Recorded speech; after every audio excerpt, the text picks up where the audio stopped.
So one of the devil's things these days, one of the lies that he gets us to buy into is that we have no value, we have no worth.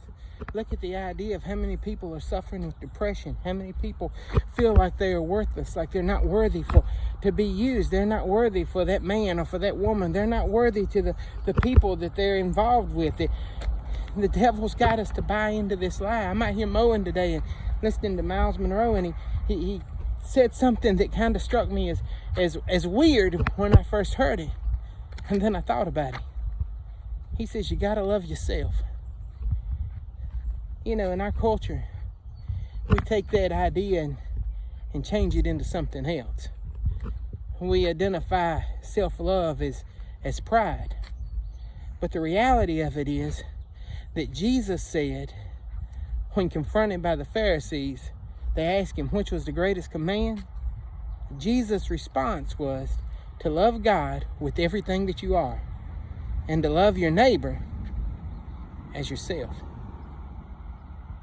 So if you don't love yourself, it's impossible to love your neighbor. At least it's impossible to love your neighbor the way that you're supposed to. If you don't love yourself, it's impossible for you to love others the way that you're called to love them.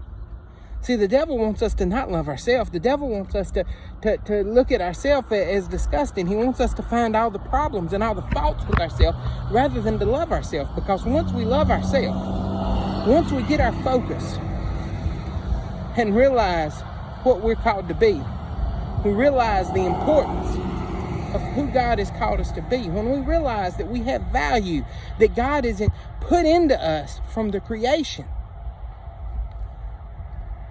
then we can begin to love others.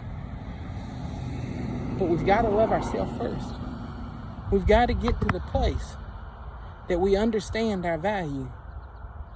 Don't buy into the lie that the devil is trying to tell you.